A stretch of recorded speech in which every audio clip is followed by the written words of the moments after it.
Good afternoon, everybody. Thank you for joining us on this rainy week in Los Angeles. I'm Brad Sears, Associate Dean of Public Interest Law here at the law school, and it is my great pleasure to introduce our Maggie Levy Fellow, first one for 2025, former Acting Secretary of Labor, Julie Su. Before I fully introduce Julie, I also want to recognize that Maggie Levy is in the audience with us today and has enabled us to bring a great set of speakers to campus to meet with all of you. So thank you for your support and help. I'm sure Julie Su is well known to many of you, and you can read her bio. So I'm just going to point out a few of the things that make her wonderful. First of all, I think her career is really an incredible one to watch because it starts with lived experience of herself and her family. She moves into being a public interest attorney, activist, and advocate. Not only working on behalf of workers, but alongside them and with them throughout her career. And then she moves into government.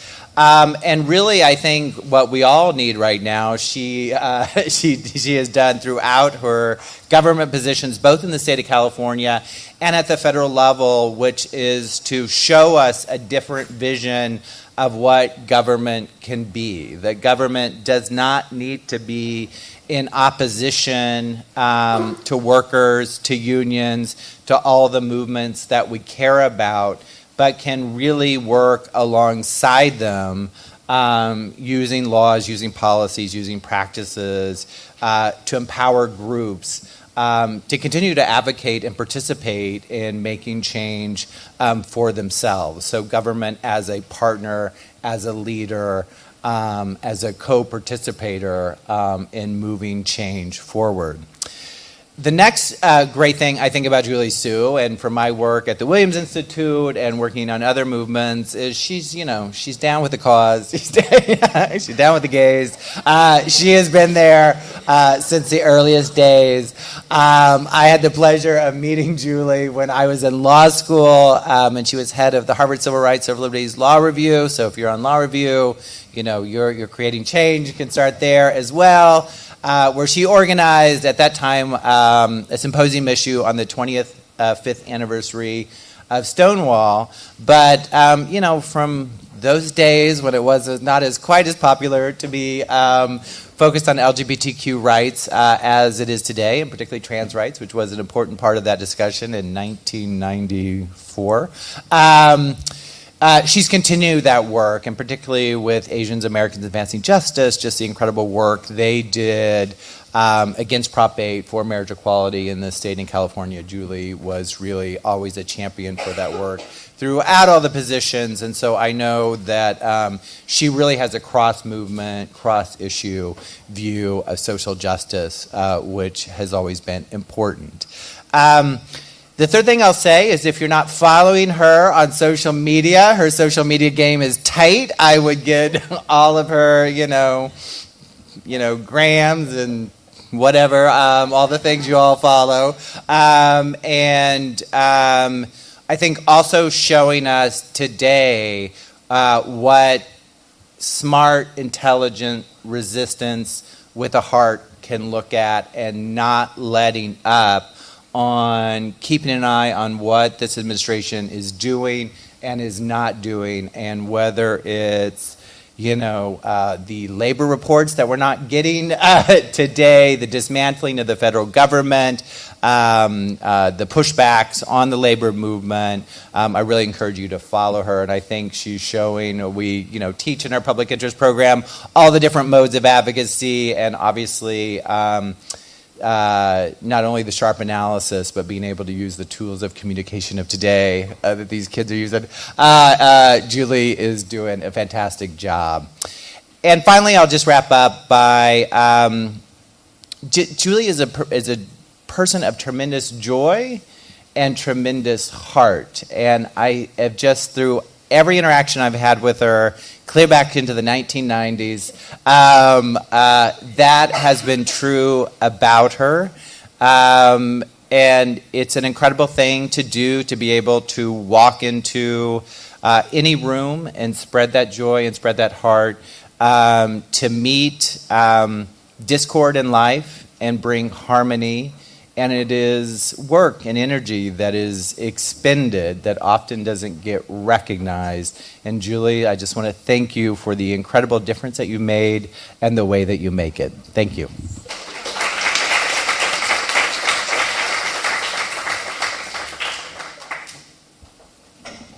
That was such a kind and lovely introduction. I think our work together, including on Stonewall at 25, but on the entire journal, is such an ongoing example to me of how when you do good work and you fight for good causes, you also get to meet the best people, and those are the people who you get to build your life with. So I'm really, really grateful for our many decades of friendship, and so thrilled by what you have done here at the law school. And I also want to thank Maggie Levy, because I just feel like the opportunity to come here, but also recognizing who's come before me in this fellowship is really an honor. And I hope that I do you proud in your vision for the the fellowship named for you. So thank you very much for having me. And I have so many friends in the room, including Carmina Ocampo, who I knew when she was a baby lawyer, and we were litigating civil rights cases together. And to all the students who are here, you know, I think it's kind of a strange time to be in law school. Yeah. You know, when we were in law school, we had some crazy hypotheticals, right? I think that was the point. But we never had a question, we never contemplated what happens when the President of the United States decides that the law just doesn't apply to him.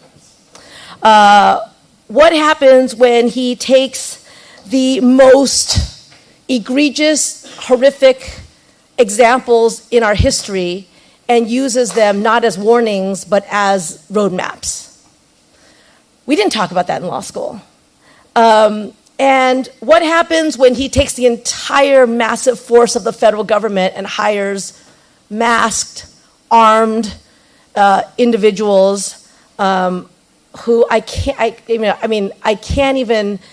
we can guess where they're recruiting from for these jobs, and unleashes them in roving patrols in our nation's cities, specifically telling them to round up people on the basis of race, and then puts them on planes, sending them to places that they don't even know, despite court orders telling them that they can't do so. Right? That feels like the kind of hypothetical you get that is like so many layers of crazy, so you can issue spot them. But that is your and our reality today. And it's just one of the many ways that we're seeing how all of the levers of federal government are being used to harm vulnerable people and to make those who live at the margins even more invisible, even more terrorized, and ultimately their hope is invisible. And you know, that's just what he's doing there. He's also done it, as you all know, to any institution that would hold him accountable, right? The media, law firms, educational institutions, and there's no one left to stop him because he's also unilaterally dismantled the federal government. And I just really want to shout out my federal government family, the people I was proud to work alongside, to lead, and to learn from in the time that I was in the federal government, including our ones who are now here at the law school. And I think that's an example of what I hope is happening, which is that people are taking this moment of duress and horror and finding ways to unleash their power in new ways that will come back to help us rebuild the world that we know is possible. So if it feels like you are wondering why law school, I wanted to take this time that I'm with you to actually talk about the practice of law and something that I have come to believe. And if you're wondering why law school, it doesn't mean that you're in the wrong place. It just means that you're paying attention. And so I wanted to share, I don't have all the answers, but I do hope that my story and my journey and the experiences that I've had and grappled with, and I'm still grappling with in terms of, what each of us can do in this moment, I hope that those things are useful.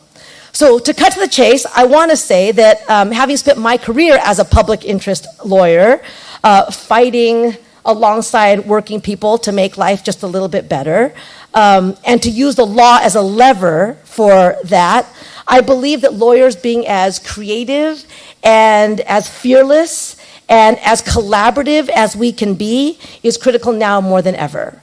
And I'm not just saying that because you're already here and you're already spending a lot of money to be here. I'm not saying this to make you feel better. I'm saying this because in my 3 decades of my career, starting from a nonprofit civil rights organization in Los Angeles to the highest levels of government in Washington, D.C., I believe more than ever, especially in the face of these threats that we all know are happening, in the value of cause lawyering and movement lawyering and building a public interest career as a critical part of the answer to what do we need to do to fight against the horrors of today, but also how do we build a better world than we've been able to build so far. So, and just to take one aside to say, in fact, as many of you may know, and if you don't, I think it's worth talking about, lawsuits filed against this administration have been some of the most effective sand in the gears of the authoritarian regime. There's some 400 cases that have been filed, some 130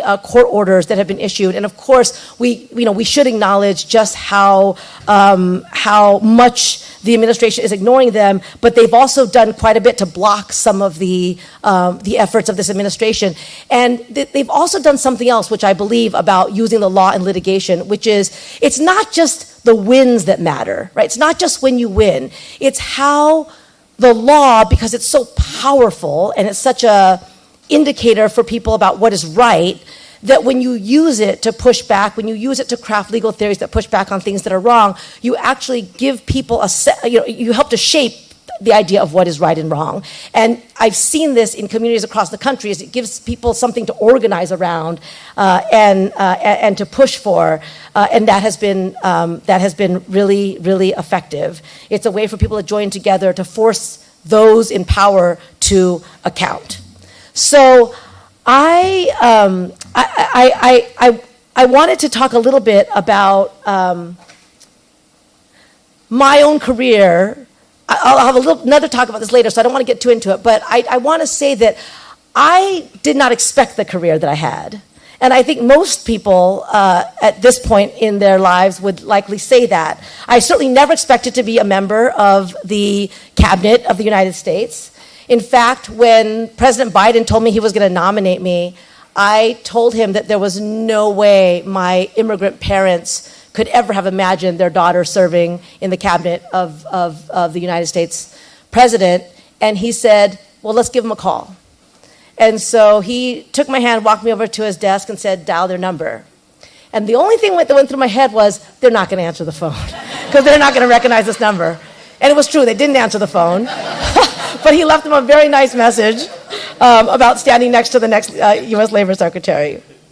But I never expected to be in government at all. In fact, I thought that government was too much about reinforcing the status quo, and I went to law school to change the status quo. I thought law schools were cheating by counting government work as public interest, if I'm completely honest, because it made it sound like more students were fighting for justice than really were.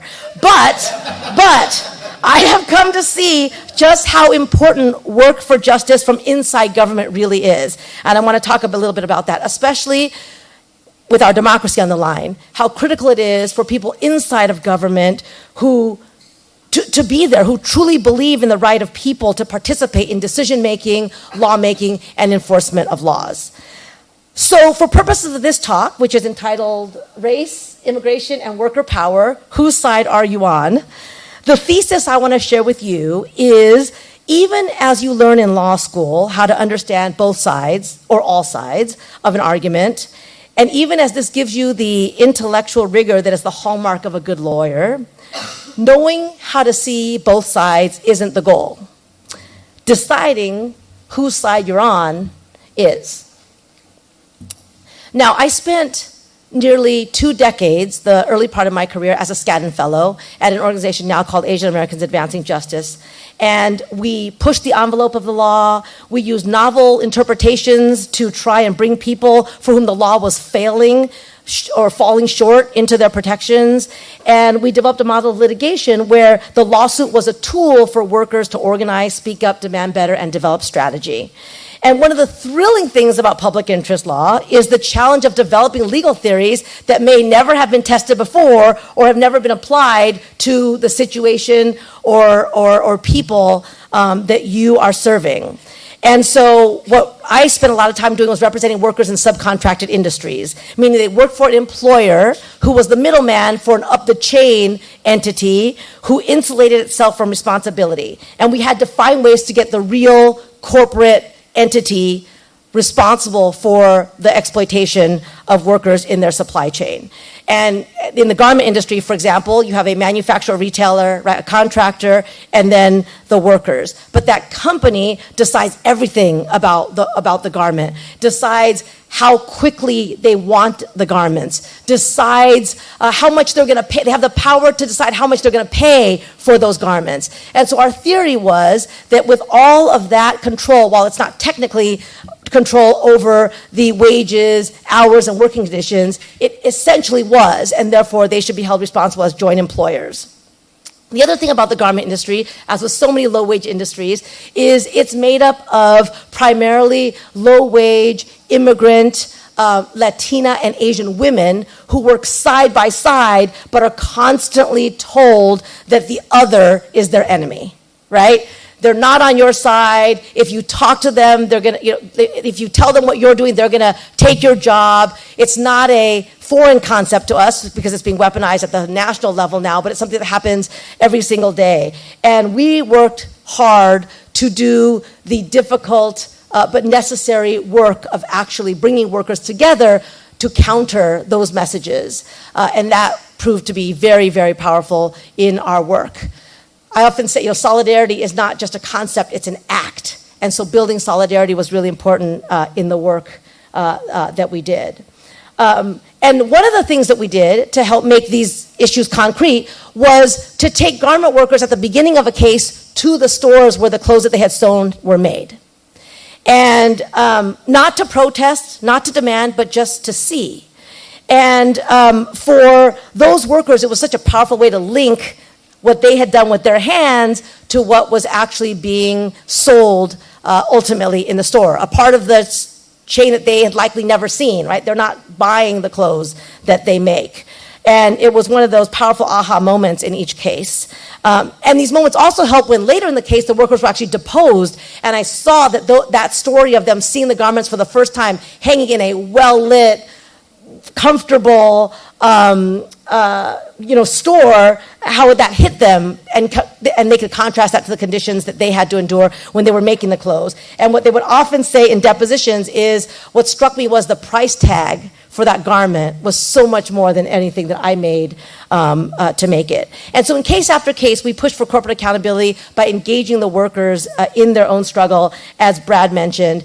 And we saw the litigation as just one part of a multifaceted strategy, right? I'm sure that's something that you learn and talk about in learning about public interest lawyering. Is it's less about what skill set you have and more about what workers need, what your clients, what your communities need, and developing the skill sets to be responsive. And so one of the things we realized was that after a piece of litigation was over, workers still wanted and needed and were powerful if they could remain engaged. And so we built a garment worker center here in Los Angeles, a multiracial, multilingual space where workers could continue to come together to advocate for themselves, to push for better communities, to push for changes in their industry. And the executive director is a phenomenal woman named Marisa Nuncio, who came in as an organizer, did some work, and decided she needed a law degree. And so went to law school and now came back as the director. And just last month, the Garment Worker Center opened something called the Justice Campus. It's a space now where workers can gather. It's a meeting hall, a wage justice clinic, food bank, there's a playground, and there's a co-op there for garment workers to learn more of their skills. One of the things we did not anticipate when we built the Garment Worker Center was the unleashing of the masked and armed ICE agents into these very same communities. And now the Garment Worker Center is playing a leadership role in protecting workers, in making sure they know their rights, and in pushing back. And so I share that because I think that it's an important lesson in how the things that we build today will be there for fights that we might not even know are needed at the time. So after 17 years of doing this incredibly gratifying work, I made the move to government, as Brad mentioned. And my main message inside of government, because of what I had learned in the trenches, working alongside working people, was how can we unleash the full power of government for the good of working people? What powers have we not utilized? What caution have we taken, has sort of infused the agency that don't make sense? That we should get rid of. And some of the changes that we made did not require new legislation, did not require more money. They just required taking a hard look at the internal machinery of government. Right? So a very simple example, which seemed really small to me at the time, but I continue to hear about its impact, was at the beginning of any interaction that we as a state agency had with workers and their employers, we would read an opening statement about how immigration status was irrelevant to labor laws in the state of California. And therefore, we would not tolerate immigration status being raised, questioned, right, utilized in any way. And in addition to it shaping the contours of the interaction with us, the agency, it also shaped what employers felt like they could do, because now it wasn't a worker or an advocate telling them, it was the state of California telling them what they could and couldn't do. And that was very powerful, and that's something that is still being done. We also changed intake forms so that they weren't asking legal questions, like, what retaliatory conduct did you suffer, right? We asked questions like, what did you say? And then what did the employer do? These seem like simple things, and then they are, but they're also incredibly radical in a world where government has not thought about how to do things that way. And I also got to engage in the practice of writing laws. And I think for me, one of the important things there is that we always have to write laws with enforcement in mind, right? Because laws are only as good as their enforcement. And there can be fantastic policies, but if there's no tool, no mechanism, no strategy for how to enforce them, then they really become just words on paper. And so for me, making sure that when laws are being written, that enforcement agencies are in the room, at the table, and that policymakers are asking from the very beginning, how is this going to be enforced? Who is going to enforce it? Is really important. Because one of the things that I think is true about enforcement agencies generally, this is not because of a lack of will or commitment, but is that there's a tendency to water down policies during the practice of enforcement. And I think that's partly because they're afraid to overreach, and so they overcorrect for that, right? It's a reality within government. And so how we write policies to anticipate that in the enforcement stage is really, really important. Sometimes government agencies are just afraid of complaints, to be honest, right? So it's easier to take the safe route. And so how we write legislation in order to make it really, to recognize that possibility is very, very important. In addition to having people inside government who are willing to fully use the powers that we have. And so California, I'm proud to say, is a state with some of the strongest labor laws in the country. That doesn't mean that everything is fine. That doesn't mean that working people don't have it hard. But we are a model for the rest of the country in terms of many of the labor laws, in part because of about a decade of time in which we were writing them so that we could make sure that they'd actually be enforced, and that workers could play a role in enforcing those laws themselves. Then in 2020, President Biden was elected, and he said he wanted to do three things. He wanted to combat systemic racism.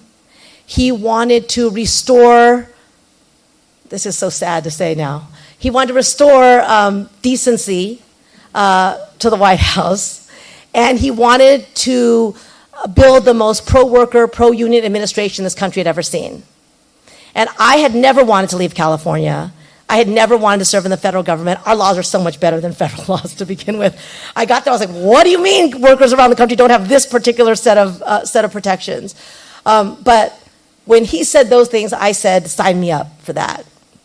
And I joined the administration as deputy secretary in 2021, and then when my predecessor, Marty Walsh, left the administration, the president nominated me to become the labor secretary. And I was the only nominee after the first round of nominees for his cabinet, which is really saying something about the longevity and the stability of the administration that President Biden built. And I was really privileged to work with some truly amazing people. So as labor secretary, my job was to advise the president on all things labor, the economy, workers' rights, and as well as to lead the Department of Labor. And many of you may know this, but Frances Perkins was the first woman U.S. Labor Secretary. She was the first woman to serve in any cabinet position in the history of the United States, and by all accounts, she was the most consequential labor secretary. She is credited with minimum wage and overtime protections, child labor prohibitions, Social Security, unemployment insurance, all these things, and it shows something that I've long believed, which is that diversity and excellence go hand in hand. None of those things happened until they put a woman in the position of labor secretary, but that's a conversation for another talk. So we spent a significant amount of time under the Biden administration also passing historic laws that focused on job creation and on making sure that every community had safe roads and bridges, and every family that turned on the water had clean drinking water, and every community had access to high-speed, reliable internet, and on making sure that the result of those was good jobs in all of those communities, and that people who've been left out of good jobs in the past were actually hired for those jobs. The other thing that we did was breathe life into the wage and hour laws that my predecessor, Frances Perkins, was responsible for. And just to say a little bit about the history of this very, very quickly, since we are at a law school, some of you may know this, right? But in the early 1900s, laws that protect working people were shut down by the U.S. Supreme Court, right? This was what was known as the Lochner era. 1905, the Lochner case that basically said that you couldn't have a New York law that limited the amount of time that bakers could work to 60 hours a week. It was too radical to limit the amount of time that bakers could work to 60 hours a week. And what the basis for that decision was that people had a liberty to contract, I guess, for 60 hours a week of work. It wasn't actually about the worker's right to contract. This was very much about looking out for business interests through the courts, and it led to decades of worker protection laws being struck down. And it was actually used to strike down some of the early laws under Franklin D. Roosevelt, Frances Perkins, and the New Deal. But in 1937, in a case called West Coast Hotel v. Parrish, Lochner was overturned. And it was overturned in a case that upheld a state's right to set a minimum wage for women. And it was overturned for a number of reasons, and I'm not the law professor here. There's too many of them in here for me to pretend to take that slot, so somebody should jump in and correct me if I say anything wrong here. But it happened for a number of reasons. One of them was finally a recognition that this idea of bargaining power was not equal. And so saying everyone should have the ability to bargain for anything was ignored the reality in the workplace and the power imbalance between workers and their employers.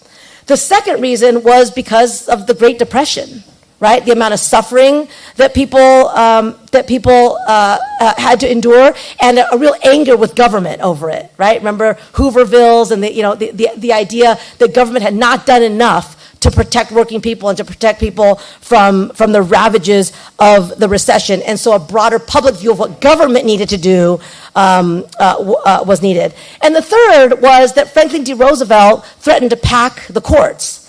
And I say that now because I think that, thinking about how people in power use tactics, techniques to try to shift the balance and to try to influence things like court outcomes is a real thing, right? You all know this, but sometimes, in the practice of law, it seems like it's just about doctrine, it's just about the facts, it's just about precedent. It's not. It's about a whole bunch of things that we we need to be able to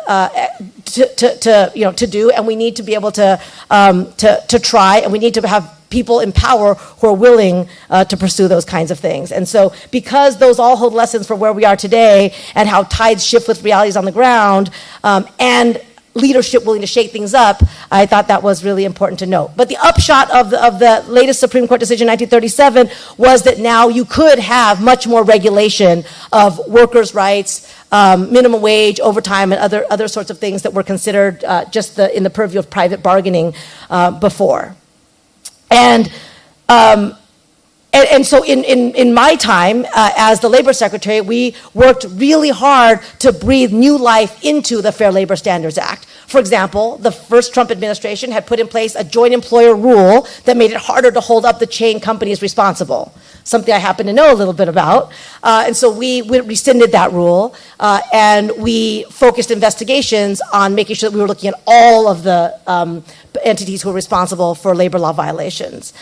We also used our power to put in place a whole bunch of rules, we engaged in rulemaking, right? It's a really important role of the federal government, of government in general, to breathe life into laws and make them up to date, right? Make them respond to realities on the ground. And so we put in place a worker protection for mine workers so they wouldn't die of exposure to silica. We put in place rules to increase wages for farm workers who came on H-2A visas. We proposed rules to protect workers from the hazards of heat, and to eliminate the subminimum wage for workers with disabilities. A whole bunch of things for workers who had felt, and I had heard this from traveling the country and meeting with them, invisible when it came to government. We really prioritized in the work that we did. And regulation is kind of boring work for most people. And it takes a tremendous amount of time, but it is one of the important ways that government actually seeks to balance power. Which, of course, leads me to today's Supreme Court's view on regulatory work, which is now, again, because of their own political ends, they've put to question the ability of government agencies to actually regulate in their spaces, right? There's something called the major questions doctrine. If it's a major question, which I think is anything that the pro-corporate, pro-business, pro-billionaire elite don't like, you cannot actually regulate around it. And so those are new challenges in our path as we try to do things to protect working people. Now, the other case that happened in 1937 is actually a case finding that the upholding the National Labor Relations Act. This is the law that says, working people have a right not just to unionize, but to collectively bargain, right? To have a say in the conditions of their workplace. And under President Biden, we breathe new life into that law also through an incredible NLRB, including its general counsel, Jennifer Abruzzo, who came in unleashing her full power at every turn, and the work that we did with the president in the lead of making sure that contracts during collective bargaining were actually reflecting workers' true value. Most administrations saw contracts and bargaining as a threat to stability and security, right? If they didn't reach a contract quickly enough, then workers might go on strike. And if workers go on strike, then that's terribly disruptive to the economy. I took a very different approach. My question was, isn't workers not having good contracts disruptive to the economy?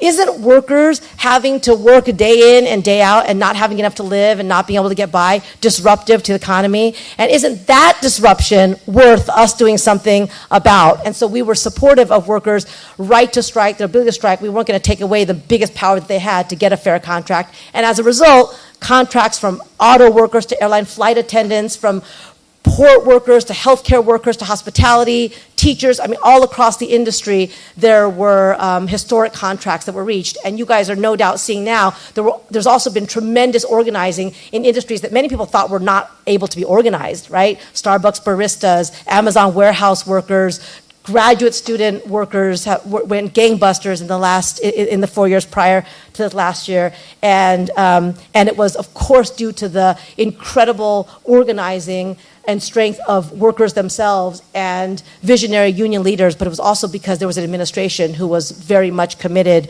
to that right.